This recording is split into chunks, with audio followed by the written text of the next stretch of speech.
96వ అధ్యాయము కీర్తన గ్రంథంలో 2 మాటలు మనం చదువుకుందాం. 10వ వచనం నుండి 13వ వచనం వరకు మార్చి చదువుకుందాం. యెహోవా రాజ్యము చేయుచున్నాడు, లోకము కదలకుండా స్థిరపరచబడి ఉన్నది. న్యాయమును బట్టి ఆయన జనులను పరిపాలన చేయును. ఈ వార్తను అన్యజనులలో ప్రకటించుడి. వేయి చేయుచున్నాడు, ఆకాశము సంతోషించింది గాక, భూమి ఆనందించింది గాక, సముద్రము దాన్ని సంపూర్ణ ఘోషించింది గాక. పొలమును దాని యందుగల సర్వమును యెహోవా సన్నిధిని ప్రహర్షించును గాక. వనవృక్షములన్నీ ఉత్సాహధ్వని చేయును గాక. కీర్తించుటకు యెహోవా చేయుచున్నాడు, న్యాయమును బట్టి జనులను తీర్పు తీర్చును. గమనించండి, చదువుబడిన లేఖన భాగంలో ప్రభు దీవించి మన ఆధ్యాత్మికమైన ఆశీర్వాదం నిమిత్తం మనకు అనుగ్రహించును గాక. చిన్న ప్రార్థన చేసుకుందాం. ప్రియతండి, ఈ లేఖన భాగంలో కొరకైన కొందనములు అవసరమైనటువంటి మాటలు మాకు అనుగ్రహించి ఆత్మీయంగా మేము మేలు పొందగలటకు సహాయపడమని యేసు నామములో ప్రార్థించి వేడుకొంచున్నాం తండ్రి. గమనించండి, ఇక్కడ యెహోవా మీద కృతజ్ఞతల పారుడి, సర్వ భుజనులారా యెహోవా మీద పారుడి, యెహోవా మీద పారుడి, ఆయన నామము స్తుతించుడి అని రాయబడింది. గమనించండి, ఆయనను స్తుతించి ఆయన్ని ఆరాధించండి, ఆయన్ని కొనియాడండి అని చెబుతూ ఈ మాటలు చెబుతూ ఉన్నాడు. అదేంటంటే గమనించండి, ఈ రీతిగా ఆయన చేయుచున్న సమస్తము కొరకు సమస్త జనులు కూడా ఆయనను స్తుతించాలని, ఆయన్ని ఆరాధించాలని కీర్తనకారుడు పిలుపునిస్తున్నాడు.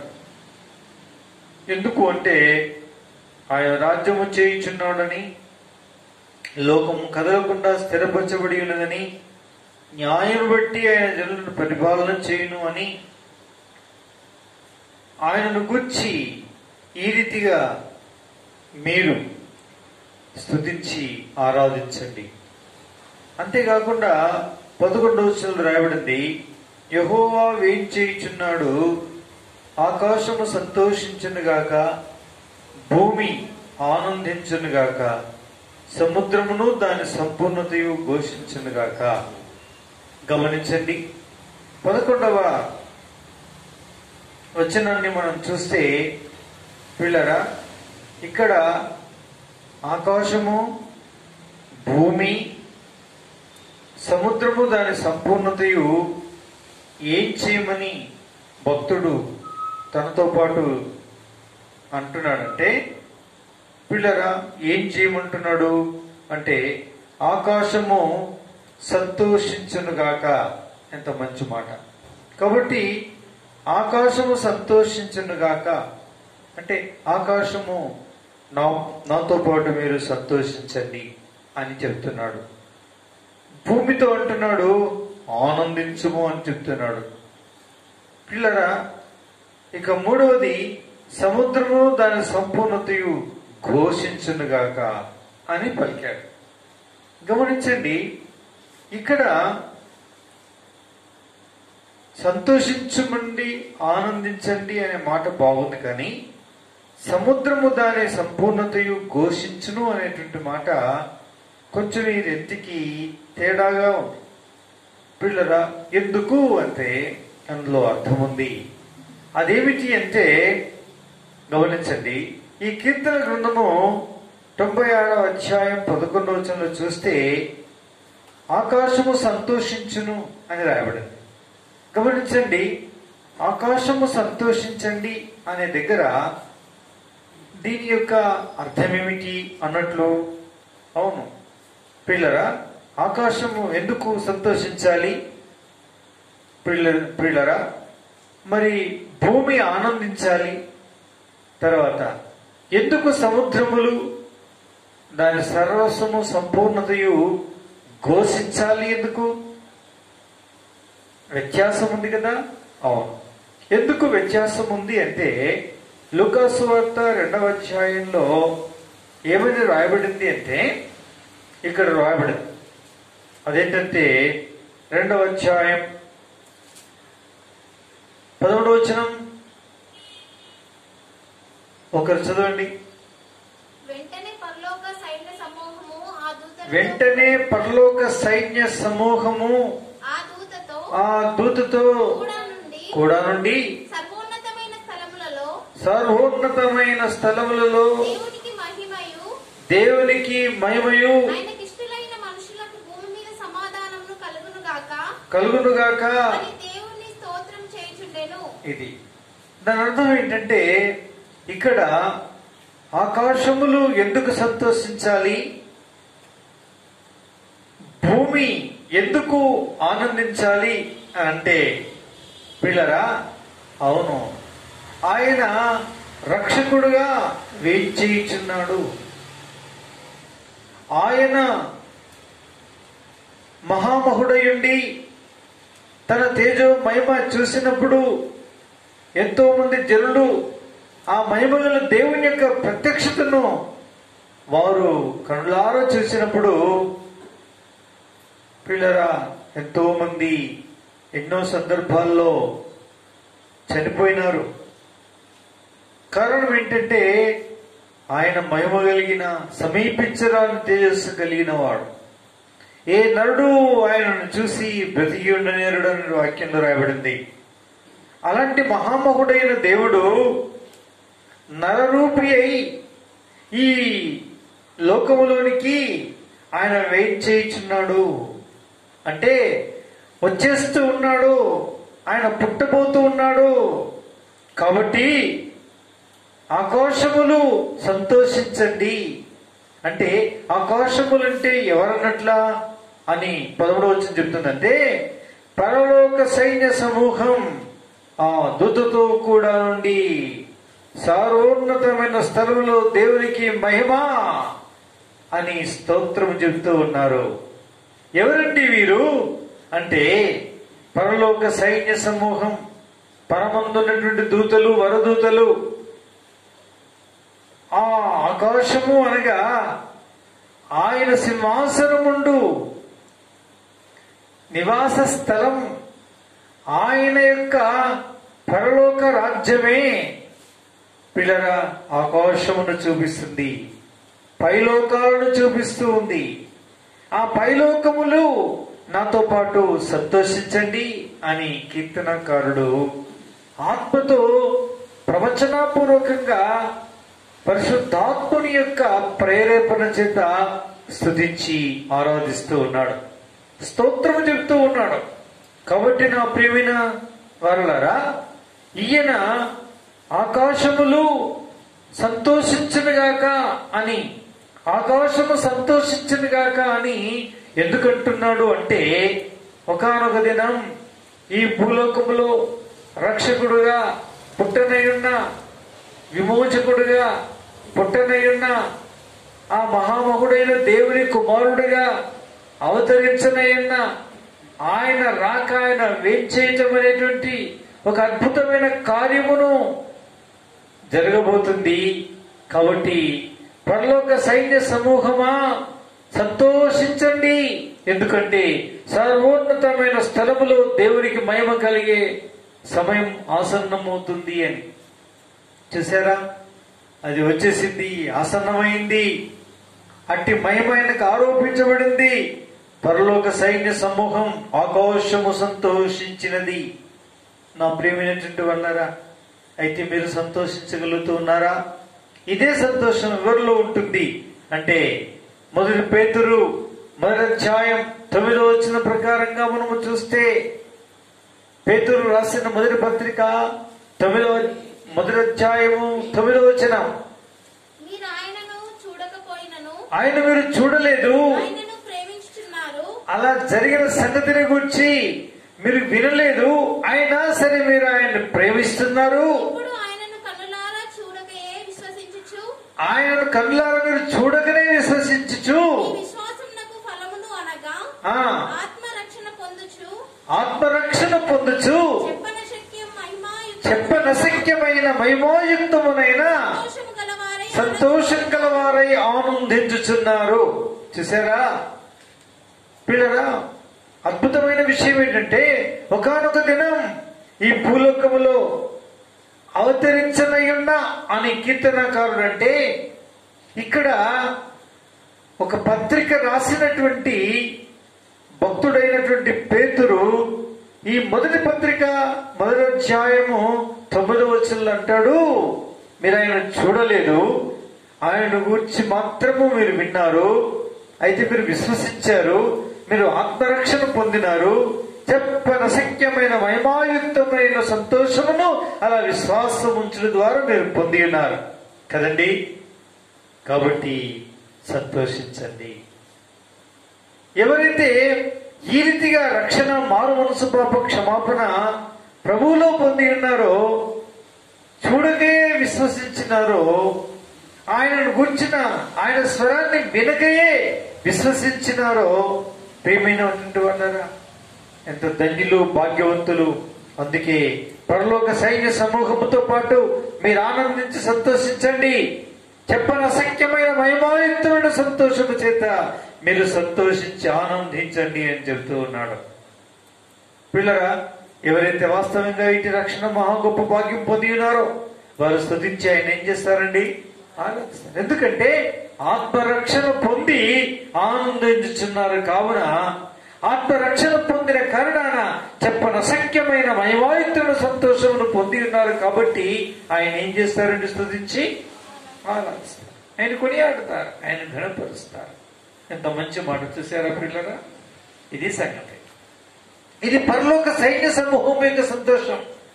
ఆ సంతోషం ఏ పాపిని నలిగి విరిగిపోతాడో, తన నిజస్థితిని గుర్తించి నేను పాపిని ప్రభువు అంటాడో, అటు మహిమాయుక్తమునైనటువంటి ఆ పరలోకములో జరగబోయే, ఆ పరలోకములో కలగబోయే ఆ మహిమాయుక్తమైన సంతోషమును ఒకడు తన ఆంతర్యములో రక్షణ పొందడం ద్వారా, విరిగి నలిగిన హృదయం ఉండడం ద్వారా పొందుతాడు. అందుకే మీరు స్తోత్రించండి, మీరు స్తుతించి ఆరాధించండి అని చెప్తూ ఉన్నాడు. సరే, ఇంతటితో అయిపోయిందా? అయిపోలేదు. ఏమంటాడు పిల్లరా? కీర్తనకారుడు ఏమంటాడంటే ఇక్కడ 96వ అధ్యాయంలో 11వ వచనంలో భూమి ఆనందించునుగాక అంటాడు. భూమి ఏం చేయనుగాక? ఆనందించునుగాక. ఇది మొట్టమొదటి చూసింది పరలోక సంబంధమైన సంతోషం. అవును, రక్షణ, మారు మనసు, పాప క్షమాపణ పొందినప్పుడు, ప్రభునందు విశ్వాసం వచ్చినప్పుడు ఒక మనుషుడు పర సంబంధమైన, పరలోక సంబంధమైన మహిమాయుక్తమైన సంతోషం ఒక ఆంతర్యంలో పొందుతాడు. దాని ద్వారా ప్రభువును స్తుతించి ఆరాధిస్తాడు. మొదలు. రెండవది ఏంటండి అంటే ఇక్కడ రాయబడింది భూమి మీద భూమి ఆనందించునుగాక. కాబట్టి లూకా సువార్త 2వ అధ్యాయంలో ఈ 11వ వచనంలో 14వ వచనంలో ఏం రాయబడిందంటే, సర్వోన్నతమైన స్థలంలో దేవునికి మహిమయు, ఆయనకిష్టులైన మనుషులకు భూమి మీద సమాధానము కలుగునుగాక అని దేవుని స్తోత్రము చేయుచుండెను. అది సంగతి. కాబట్టి ఆయన రాకతో పరలోక సంబంధమైన సర్వ సైన్య సమూహమంతా సంతోషించింది. అది మహిమాయుక్తమైనటువంటి సంతోషము పిల్లరా. అయితే రెండవది, ఆయనకిష్టులైన మనుషులకు భూమి మీద సమాధానం ఉండునుగాక. ఇప్పుడు భూమిని 2 భాగములుగా విభాగిస్తుంది.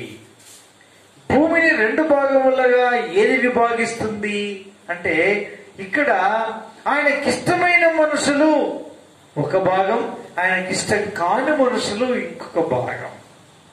అయితే ఒక భాగం ఆయనకిష్టమైన మనుషులు ఎవరండి? ఆయనకిష్టమైన మనుషులు ఎవరు అంటే, దేవుని వాక్యంలో హెబ్రీయులకు రాసిన పత్రిక 11వ అధ్యాయంలో ఇలా రాయబడింది. అదేంటో తెలుసండి, చదవండి. 11వ అధ్యాయము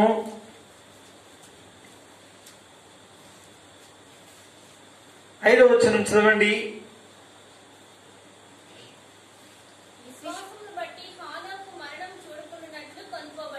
విశ్వాసము బట్టి హానోకు మరణము చూడకున్నట్లు కొనిపోబడెను. గమనించండి, అతడు కొనిపోబడక మునుపు దేవునికి ఇష్టడై ఉండేనని సాక్ష్యము పొందాను. చూసారా? 6వ వచనం చూస్తే,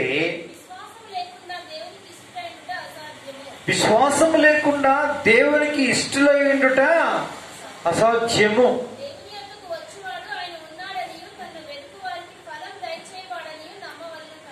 చాలు, ఇక చాలండి.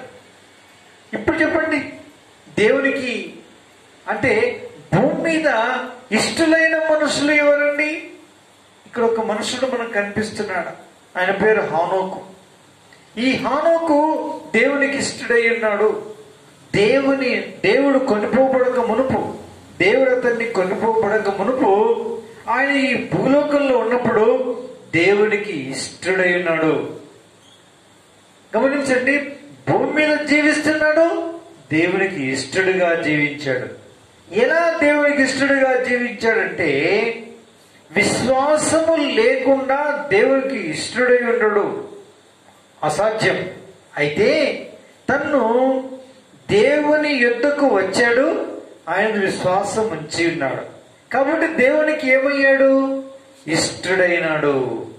దేవునికి ఇష్టడై ఉన్నాడు కాబట్టి ప్రేమైనటువంటి వాళ్ళారా, ఆయన దగ్గర, ఆయన యందు విశ్వాసం ఉంచి ఆయన కొరకు జీవించినాడు. భూమి మీద హానోకు అనే వ్యక్తి ఒక వర్గం అయితే, అంటే ఇష్టడైనటువంటి వర్గం ఒకటైతే, ఇష్టం కాని వర్గం ఇంకొకటి ఉంది. చూసారా? అంటే విశ్వసించిన వర్గం ఒకటి ఉంది, విశ్వసించని వర్గం ఇంకొకటి ఉంది. కాబట్టి దేవుని యందు విశ్వాసం ఉంచిన వారు ఆయనకి ఇష్టమైన వారు, ఆయన విశ్వాసం ఉంచని వారు ఆయనకు ఇష్టము లేని వారు. చూసారా? కాబట్టి తనకి ఇష్టలైనటువంటి మనుషులకు భూమి మీద ఏమి కలుగునుగాక? సమాధానము కలుగునుగాక. అంటే ఆయనతో విశ్వాసం ఉంచిన వారందరికీ దేవుని సమాధానము పొంది ఉన్నారు, సమాధానము కలిగి ఉన్నారు. దేవుణ్ణి వారు పొందిన విశ్వాసమును బట్టి, పొందిన ఇష్టమును బట్టి ఆ దేవదేవుణ్ణి ఏం చేయవారై ఉన్నారు అంటే, ఆయన స్తుతించి ఆయన ఆరాధించేవారై ఉన్నారు. ఇప్పుడు గమనించండి, కీర్తన గ్రంథము 96వ అధ్యాయంలో 11వ వచనంలో 2వ వరుసలో భూమి ఆనందించును. భూమి ఏం చేసిందండి? ఆనందించును. ఓ మనుషులారా, నాతో పాటు మీరు ఆనందించండి అని భూమి చెబుతూ ఉంది. ఆయనకి ఇష్టడైన మనుషులు ఏం చెప్తున్నారు? ఓ మనుషులారా, దేవుని విశ్వాసం ఉంచే ఇష్టలుగా ఉండి ఆయన ఆనందించండి అని చెప్తుంది వాక్యం. అయితే అందుకే లూకాసు వార్తలో ఈ 2వ అధ్యాయంలో 14వ వచనంలో అంటాడు, సర్వోన్నతమైన స్థలంలో దేవునికి మహిమ, ఆయనకి ఇష్టలైన మనుషులకు భూమి మీద సమాధానం. స్తోత్రించండి, ఇప్పుడు స్తుతించండి, ఆయన కొనియాడండి. అంటే ఆయన యందు విశ్వాసం ఉంచి పాప క్షమాపణ పొందిన వారు ఆయనకిష్టులు. ఆయనకిష్టులైన వారందరూ కూడా సమాధానం పొందిన వారు. సమాధానం పొందిన వారందరూ కూడా ఆయనను స్తుతించి ఆరాధించండి. ఆనందించండి, ఆరాధించండి, విశ్వసించండి, ఇష్టలు కండి, ఆయనకి స్తోత్రము పలకండి అని చెప్తున్నాడు. చూసారా నా ప్రియమైనటువంటి వాళ్ళరా?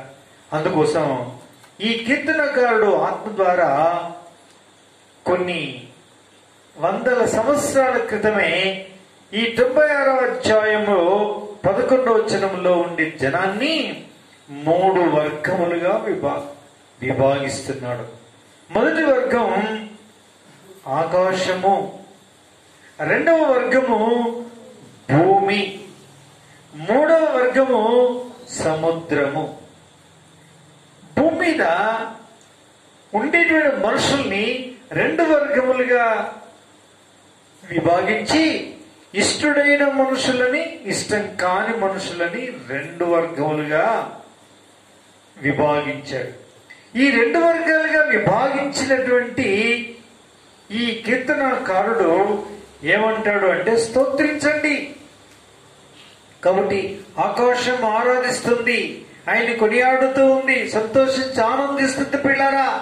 అలాగే మీరు కూడా ఆనందించాలంటే ఓ భూమి మీరందరూ ఆనందించలేరు, ఆయనకి ఇష్టలేని మనుషులే ఆనందిస్తారు అన్నాడు. అంటే ఇష్టలేని ఉండటం అనేటువంటిది ఎలా సంభవిస్తుంది అంటే వాక్యం చెబుతుంది, ఆయన విశ్వాసం ఉంచండి, మీరు అప్పుడు ఆయనకి ఇష్టలుగా ఉంటారు. చూసారా? కాబట్టి భూమి అంతా ఆనందించదు ప్రభువును చూసి. ఆయన విశ్వాసం ఉంచిన వారే ఆనందిస్తారు. కాబట్టి ఆయన ఆనందించు జాబితాలో నువ్వు ఉండాలంటే, అట్లా ఆనందించి ఆరాధించే జాబితాలో ఉండాలంటే, ఇలా విశ్వసించి ఆయన స్తోత్రించే గుంపులోనే ఉండాలంటే నీవు విశ్వాసం నుంచి రక్షణ మారు మనసు పొందిన వ్యక్తివై ఉంటే తప్ప ఆయన యందు ఆనందించలేవు, ఆయన స్తుతించి ఆరాధించలేవు. కాబట్టి నా ప్రియమైన వాళ్ళరా, ఈ కీర్తనకారుడు 96వ అధ్యాయంలో ఈ 11వ వచనంలో అని అంటాడు, భూమి ఆనందించు అంటే ఆయనకిష్టులైన మనుషులారా ఆనందించండి. ఆయన విశ్వాసం ఉంచి ఆయనకిష్టులుగా మారినటువంటి ప్రజా జనమా ఓ భూమి ఆనందించు అని అంటుంది. చూసారా?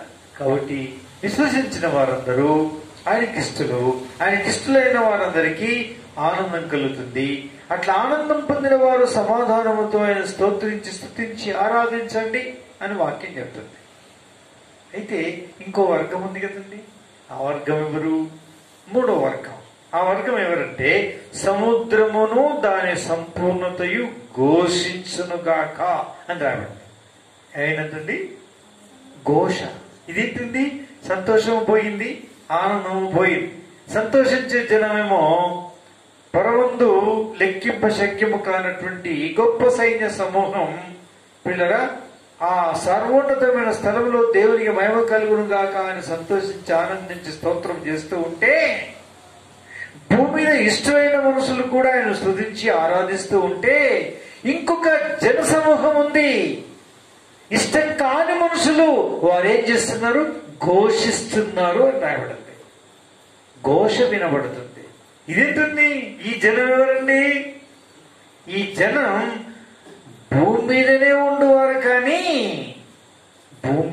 ఉండువారు కానీ ఇష్టులైన మనుషులకు వేరుగా ఉండేవారు. గమనించండి, భూమి అంతటిని పరిశీలిస్తే భూమి ఏర్పడేటట్టు జలం ఏకరాశి అయ్యింది. దాన్ని సముద్రం అని పేరు పెట్టాడని రాయబడింది. కనిపించినటువంటి ఆ ప్రదేశం అంతటిని భూమి అన్నాడు, నేల అన్నాడు. ఈ జలమంతటిని కూడా, ఎందుకంటే జలము కమ్మి ఉన్నది, నీరు అగాధ జలము కమ్మి ఉన్నది, ఆ పైన దేవుని ఆత్మ అల్లాడుచున్నది అని రాయబడింది. దేవుడు భూమి జలము వేరవునుగాక అన్నప్పుడు, వేరైనప్పుడు జలమంతటిని ఒక దగ్గర సమకూర్చి దానికి సముద్రం అని పేరు పెట్టాడు. కనిపించినటువంటి నేలంతటికి భూమి అని పేరు పెట్టాడు అని రాయబడింది. అలా భూమి, అలా సముద్రం ఏర్పడింది. గమనించారా? కాబట్టి పిల్లరా, ప్రభువు యొక్క వెలుగు ఎప్పుడైతే ప్రకాశిస్తుందో, లేక క్రీస్తు యేసుప్రభువు వారు ఈ భూలోకంలో కటిక చీకటి గాఢాంధకారం అనేటువంటి పాపిష్టి లోకంలో ఏనాడైతే ఈ యొక్క నక్షత్రం ఉదయించిందో, తేజో నక్షత్రము ఈ క్రీస్తు యేసుప్రభువు వారు ఉదయించిన సందర్భంలో జనం రెండుగా విభాగించబడింది. భూమి నుండి జనాంగముగాను, సముద్రము ఏకరాశి చేయబడ్డట్టు సముద్రం మీద జనముగాను, సముద్రమే ఒక జనముగా ఇలా వేరు చేయబడినారు. అదే పరిస్థితి సంభవించింది. భూమి మీద ఉండే మనుషులు, ఆయనకి ఇష్టమైన వారు ఎవరున్నారో వారందరూ భూమి ఆనందించుము అనే జాబితాలోకి వచ్చారు. అయితే ఇంకో జనం ఉంది, ఆయనకి ఇష్టం కాని మనుషులు, వాళ్ళను మాత్రము సముద్రముతో పోల్చి ఏమంటున్నాడంటే సముద్రము దాని సంపూర్ణత అంతయు ఘోషించునుగాక అని రాబడింది. పిల్లరా, అంటే ఘోషించును అంటే ఏడ్చును, ప్రలాపించును, శోకము, కన్నీరు, ప్రగాఢమైన భయంకరమైనటువంటి ఏడుపు, దుఃఖమును సల్పునుగాక అని దాని అర్థం. ఘోషించును అనేటువంటి మాటలో బాధకు సంబంధించిన ప్రతి విధమైన పదముండుటను మనము గమనించవచ్చు. గమనించండి. కాబట్టి ఇప్పుడు ఈ యొక్క సమస్త ఈ జలమంతటి కూడా సంభవించిన సంభవం ఏమిటి అని మనం గమనిస్తే పిల్లరా, భయంకరమైనటువంటి ఘోష అంటే దుఃఖం, కన్నీరు, వేదన, ప్రలాపం, రోదన, ఇవన్నీ కూడా పిల్లరా. ఇంకా వాళ్ళు ఎలా స్తుతిస్తారండి? స్తుతించారు. దేవుని వాక్యంలో ప్రకటన గ్రంథంలో చూస్తే వారందరూ దేవుని దూషించిరి అని రాయబడింది. దేవుణ్ణి వారు కలిగినటువంటి దుఃఖము, కన్నీరు, వేదన, బాధను బట్టి పిల్లరా వారు దేవుని దూషించిరే కానీ దేవునిగా మహిమపరచకపోయింది అని రాయబడింది. ఈ బాధల్ని బట్టి వారు మారు మనసు పొందిన వారు కాదు కానీ దేవుణ్ణి దూషించిరి అని రాయబడింది. చూసారా ఎంత భయంకరమైనటువంటి మాట. ప్రకటన గ్రంథం 17వ అధ్యాయం, ప్రకటన గ్రంథము 17వ అధ్యాయం 15వ వచనం చదవండి. మరియు ఆ దూత నాతో ఇలా చెప్పెను, ఆ వేశ్య కూర్చున్న చోట నీవు చూచిన జలములు ప్రజలను, జన సమూహములను, జనములను, ఆయా భాషలు మాట్లాడు వారిని సూచించును. అదే సంగతి. 17వ అధ్యాయం మొదటి వచనంలో చూస్తే ఆ 7 పాత్రలను పట్టుకొని ఉన్న 7 దేవదూతలలో ఒకడు వచ్చి నాతో మాట్లాడుచు ఇలా చెప్పెను, నీవిక్కడికి రమ్ము, విస్తార జలముల మీద కూర్చున్న మహావేశ్యకు చేయబడు తీర్పు నీకు కనపరచెదను. విస్తార జలముల మీద కూర్చున్న మహావేశ్యకు చేయబడు తీర్పు నీకు కనపరచెదను. చాలండి. అయితే ఎవరి జలం అనే దానికి నిర్వచనం 15వ వచనంలో రాయబడింది. మరియు ఆ దూత నాతో ఇలాగ చెప్పెను, ఆ వేశ్య కూర్చున్న చోట నువ్వు చూసిన జలములు ప్రజలను, జన సమూహములను, జనములను, ఆయా భాషలు మాట్లాడువారిని సూచించును అని రాయబడింది. ప్రాంతము, ప్రాంతీయ, రాష్ట్రీయ, దేశీయ, అంతర్జాతీయ సమస్త విధములైనటువంటి మనుషులను చూపిస్తూ ఉన్నది ఈ జలం అని రాయబడింది. జలం అనగా ప్రజలు,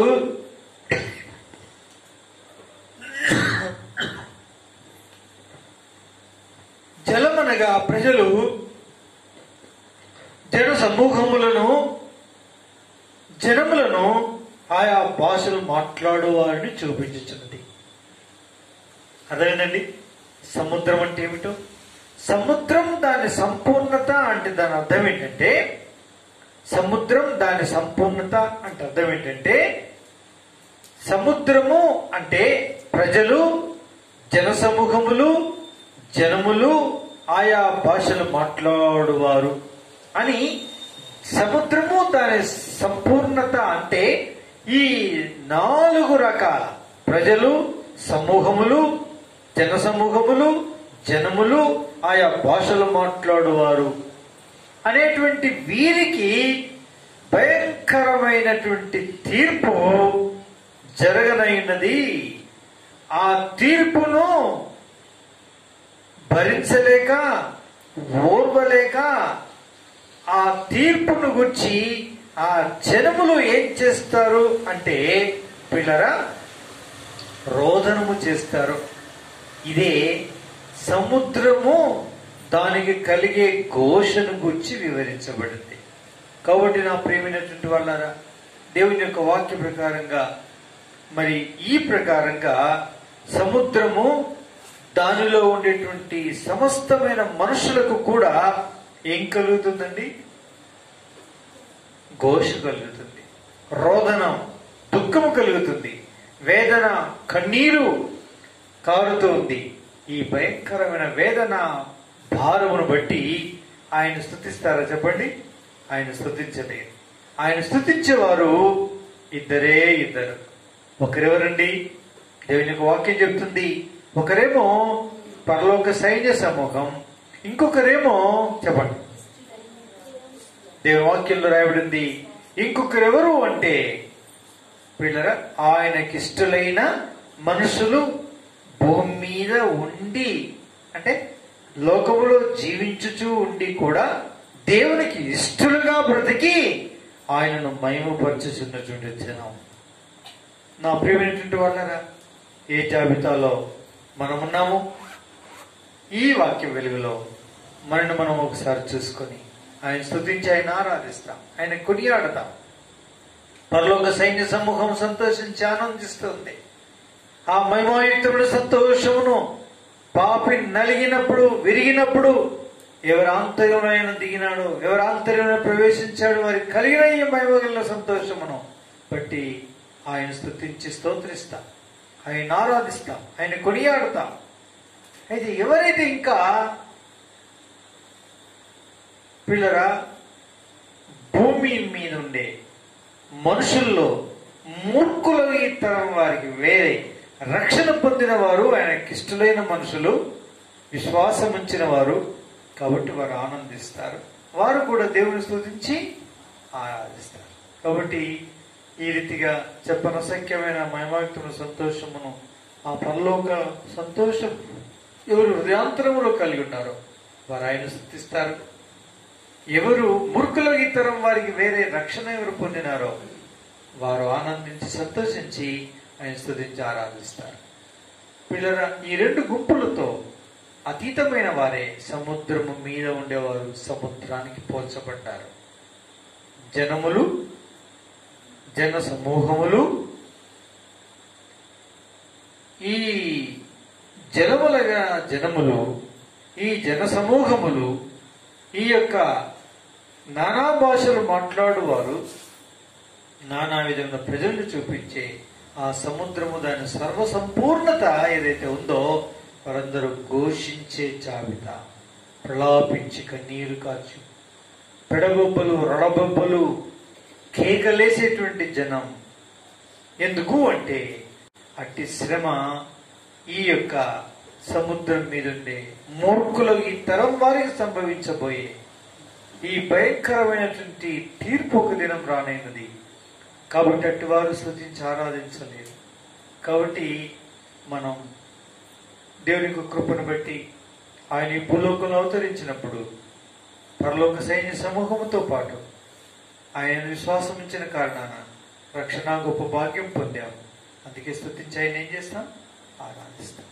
మనకు ఆనందం కలిగింది, ఆయన స్తుతించి ఆరాధిస్తాం. కాబట్టి ఆయన మహిమపరుస్తాం.